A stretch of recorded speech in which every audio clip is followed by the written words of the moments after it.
Good morning, and welcome to Redeemer Lutheran Church. I'm Pastor Gary Lodeholt. Even to this day, I remember Johnny. Ages ago, when I was in high school, PE was a required course for at least 1 year. And that was fine. In some ways, it was like high school recess. The only problem was, I did all sorts of competitions like the debate team, the chess team, the quiz bowl teams, but when it came to actual sports, well, you didn't want me on your team. I was clearly the weakest link, and often had to endure the embarrassment of being the last one or the next to last one chosen. But that wasn't the worst part.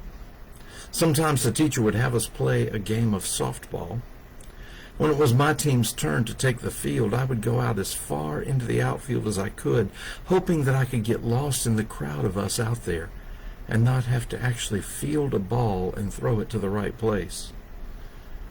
When Johnny came up to bat, I would watch him get ready. I would watch him scan the outfield until he found me.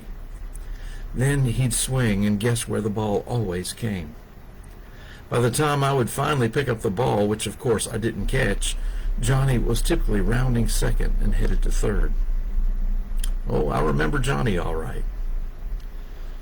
Now, I can't blame him. If the roles were reversed and I had the ability to hit balls where I wanted, I'd hunt for the weakest link too. But at the time, it didn't make me feel good. And sometimes it made me feel like he had it in for me. This week we're talking about Romans 7, where Paul talks about our nature to sin and how we are trapped by that.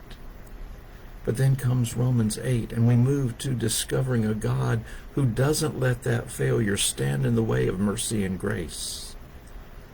Today we turn to verse 31, which says, "What then are we to say about these things? If God is for us, who is against us?"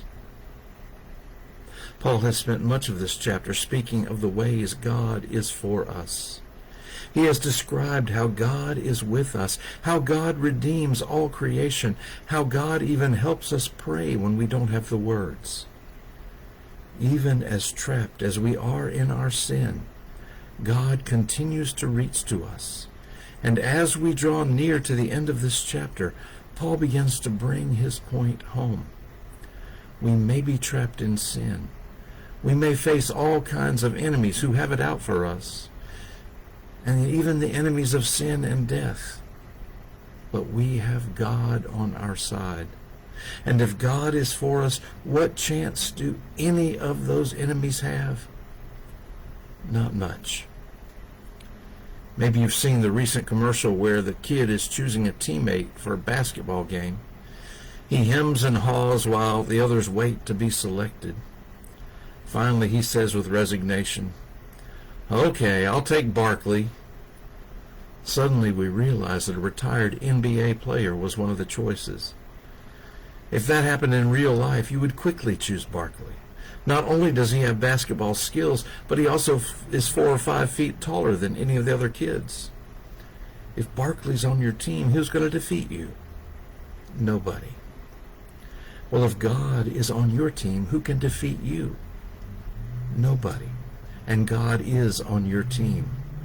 As weak and frail as you are, God is with you. God is for you. I don't know whatever happened to Johnny or where he is, but I will say that if he happens by, I'm not playing softball.